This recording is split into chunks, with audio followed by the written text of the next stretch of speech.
पाकिस्तान के लिए साल 2022 के बाकी बचे चंद रोज बहुत भारी पड़ रहे हैं।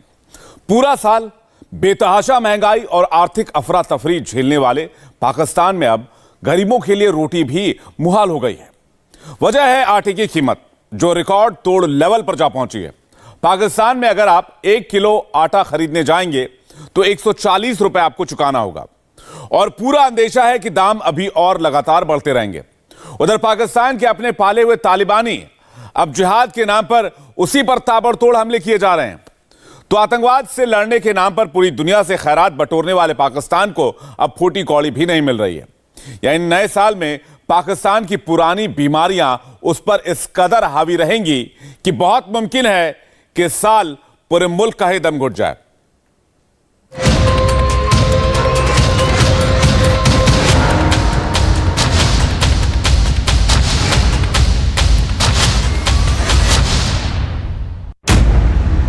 पाकिस्तान में आटा 140 रुपए किलो। पाकिस्तान पर कर्ज 70 अरब डॉलर। पाकिस्तान के पास सिर्फ 5 हफ्ते के खर्च का पैसा। पाकिस्तान के चारों राज्यों में गृह युद्ध के हालात। पाकिस्तान के अंदर भी आतंकी, बाहर भी आतंकियों का घेरा।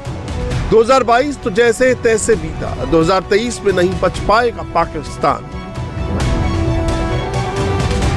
लाहौर में चक्की मालिकान ने एक बार फिर चक्की आटे की कीमत बढ़ा दी है। चक्की के आटे की फी किलो कीमत 5 रुपए बढ़ा दी गई। सब्जियों के 417 कंटेनर कराची में गल सड़ रहे हैं। एजेंसीज जो हैं वो इमरान खान की ऑडियो वीडियो में लगी हुई हैं। लूट मार है ओवरऑल मुल्क का पता किसी को नहीं है पाकिस्तान में क्या हो रहा है क्या नहीं हो रहा। भूख नंग से मर रहे हैं और अब उनके ऊपर हमला भी हो रहा है। बिलावल भुट्टो जरदारी जिस तरह से लेकर चल रहे हैं हमारी पॉलिसी को, इस तरह से मुल्क चलेगा? नहीं चलेगा, कुछ ख्याल नहीं कर रहे। ये हम ही बेवकूफ हैं, ये अवाम है। तेरा लीडर मेरा लीडर, ये कोई किसी का लीडर नहीं है। हालात बिल्कुल यही बता रहे हैं कि 2022 तो जैसे तैसे बीत गया, लेकिन 2023 पाकिस्तान के इतिहास का आखिरी साल ही साबित होगा। क्योंकि जिस मुल्क में खाने पीने के लाले पड़ जाएं, वहां क्या सरकार और क्या सरहद। नए साल की शुरुआत से पहले ही पाकिस्तान में 1 किलो आटे के दाम 140 रुपए पहुंच गए। पाकिस्तान के 3/4 घरों की हैसियत दिन में 1 किलो आटा खरीदकर रोटी खाने की नहीं बची। लाहौर में चक्की मालिकान ने एक बार फिर चक्की आटे की कीमत बढ़ा दी है। चक्की के आटे की फी किलो कीमत 5 रुपए बढ़ा दी गई है। यहाँ पे सूरत हाल है कि गुज़श्ता चंद रोज में ही, हफ्ते 10 दिन की बात कर लें तो तीसरी बार ये बढ़ी है।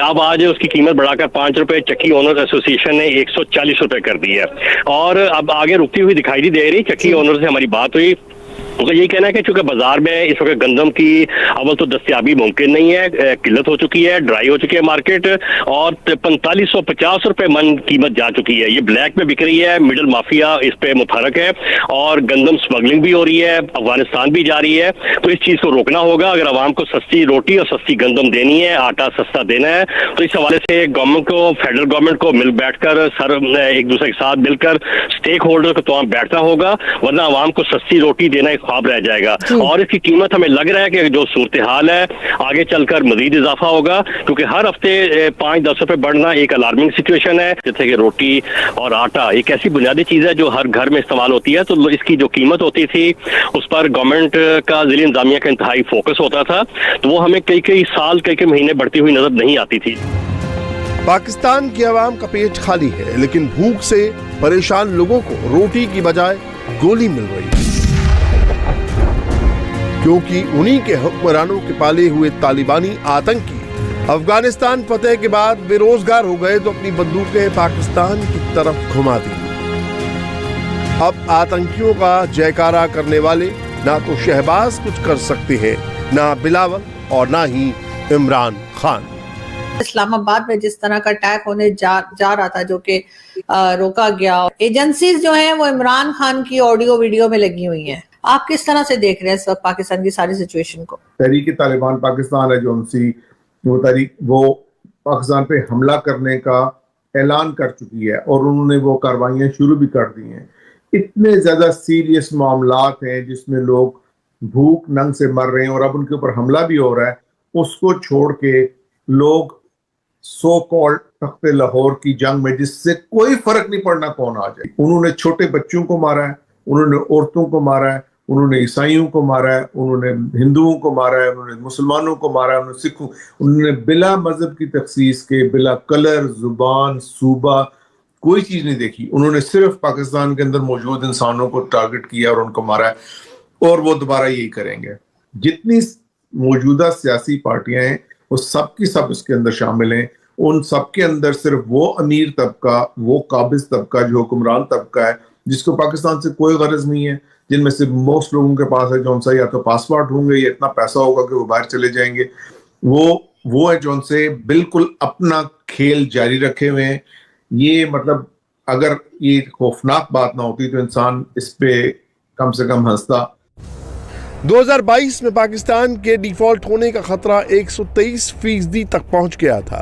पाकिस्तान के विदेशी मुद्रा कोष में सिर्फ 6.7 अरब डॉलर बाकी है, लेकिन पाकिस्तान इसे खर्च नहीं कर सकता क्योंकि इसमें सऊदी अरब और चीन के लोन की गारंटी जमा है। सऊदी अरब इसी साल दिसंबर में अपने पैसे वापस लेने वाला था, लेकिन रहम खाकर उसने अपने 3 अरब डॉलर पाकिस्तान में एक और साल के लिए छोड़ दिए। इसी के बलबूते पाकिस्तान ने दिसंबर में 1 अरब डॉलर का बॉन्ड का भुगतान किया और जैसे तैसे डिफॉल्ट के खतरे से फिलहाल जान बचाई। लेकिन सवाल यह है कि अगले साल पाकिस्तान पर कौन सा खजाना बरसने वाला है, यानी 2023 में पाकिस्तान को दिवालिया होने से कोई नहीं बचा सकता। कुछ बात दम तोड़ती इकोनॉमी की कर लेते हैं। गैर मुल्की कर्जों की अदायगी से मुल्की ज़र मुबादला में कमी आई है। आलमी इदारे ने पाकिस्तान की रेटिंग भी गिरा दी है, रेटिंग -B से CC+ हो गई है। ये XYZ तक जाएगी, दे आर नॉट बॉदर्ड। ये सवाए मांगने तांगने के कोई इंटरनली तो कोई ऐसा काम नहीं कर रहा है। दूसरा पहलू इसका इससे भी ज्यादा खौफनाक है। पहले इन्होंने इस मुल्क को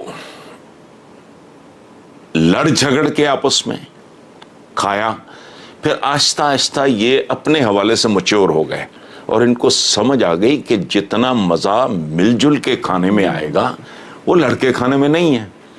ये इकट्ठे हो गए, ये हम ही बेवकूफ हैं, ये अवाम है। तेरा लीडर मेरा लीडर, ये कोई किसी का लीडर नहीं है। जब तक अवाम इकट्ठे नहीं होते इनको इसी तरह जूते पड़ते रहेंगे। लाहौर हाई कोर्ट ने तोशाखाना के तहफ़ की तफसीलात मांग ली हैं, मगर हुकूमत ने यह कहते हुए इनकार कर दिया है कि तोशाखाना के तहफ़ की खरीदारी की मालूमात खुफिया है, नहीं दे सकते। वजह ये घड़ी तो स्कैंडलाइज कर रहे हैं, ये इस मुल्क का मालियाती घंटा घर उखाड़ के नीलाम कर चुके हैं। पाकिस्तान के 3 पड़ोसी मुल्क हैं जिनसे उसकी सरहदें मिलती हैं, भारत, अफगानिस्तान और ईरान। भारत को तो पाकिस्तान अपना जानी दुश्मन समझता है, लेकिन अफगानिस्तान और ईरान के साथ पाकिस्तान की मुस्लिम भाईचारे की दुहाई भी दफन हो चुकी है। ये दोनों मुल्क पाकिस्तान का मुंह भी नहीं देखना चाहते।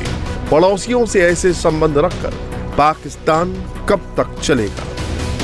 आपके कितने पड़ोसी हैं इस वक्त? आपका भारत पड़ोसी है, आपके रिलेशनशिप उनसे भी खराब है। आपका पड़ोसी ईरान है, आपकी उनके साथ भी दुश्मनी है। अफगानिस्तान के साथ आप आलते जंग में हैं।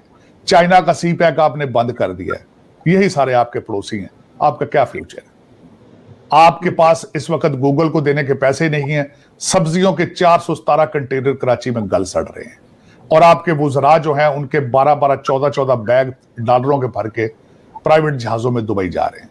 आज आपका लीडर कौन है?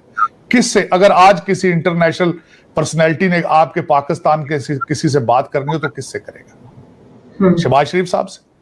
शहबाज शरीफ साहब से बात कीजिए तो फौरन बड़े भाई के पास तैयारे में लंच करने चले जाते हैं, मशवरा लेने के किसको आर्मी चीफ बनाना। उनके अपने हालात इतने पतले हैं।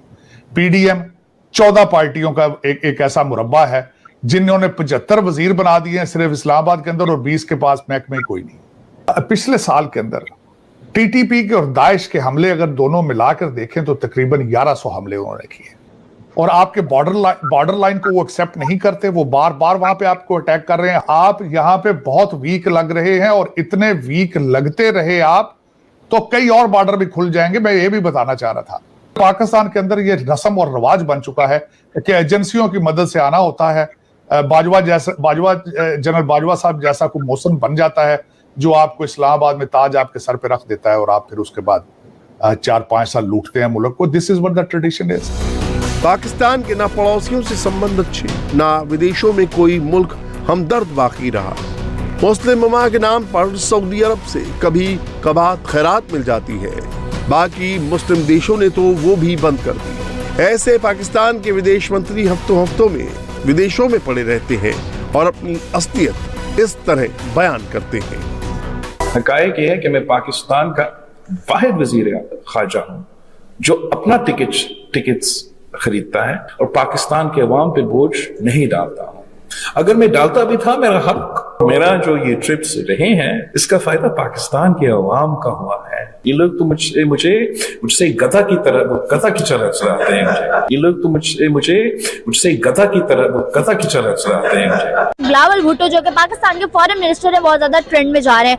कोई ना कोई ऐसी बात कर देते हैं जिसकी वजह से पाकिस्तान और इंडिया दोनों के दरमियान उनका काफी चर्चा चल रहा है। उन्होंने खुद को गधे से तशबीह देते हुए कहा कि मुझे ये लोग गधों की तरह ट्रीट करते हैं। पैसा जितना मर्जी आ जाए, अकल वहीं की वहीं रहती है। ठीक है, if you are saying your own self a donkey, यार मैं क्या कहूँगा। ठीक है, तुमने तो खुद अपना नाम बता दिया, ओके यार ये भी मेरा नाम है, इससे भी छेड़ लो। ठीक है, मेरा नाम बिल्लो तो था ही, आप मुझे गधा भी कह लो। और अगर हम अपनी नेबरिंग कंट्रीज की बात करें तो वो लोग दुनिया में प्राइम मिनिस्टर के ओहदों पे दूसरे मुल्कों को संभालने जा रहे हैं और हम अपने मुल्क का प्राइम मिनिस्टर ही सेलेक्ट नहीं कर पा रहे। उनको सही से बोलना भी नहीं आता। और दूसरी बात ये है कि उनको गधों की तरह अवाम इसलिए ट्रीट करती है क्योंकि उनकी इज्जत, वो खुद कहते हैं कि मेरी कोई इज्जत नहीं करता। अब जो बंदा अपने मुंह से कह रहा है मेरी कोई इज्जत नहीं करता, उसकी फिर क्या रिस्पेक्ट होगी, आप खुद ही अंदाज़ा लगा लें इस बात से। लूट मारी है ओवरऑल चल रही है, वही जाके बह रहे हैं, वो अपने बैंक बैलेंस भरी जा रहे हैं। मुल्क का इधर पता किसी को नहीं है पाकिस्तान में क्या हो रहा है क्या नहीं हो रहा। इंडिया टीवी हर वक्त हर जगह डाउनलोड करने के लिए सर्च करें India TV news Google play store या ऐप स्टोर पर।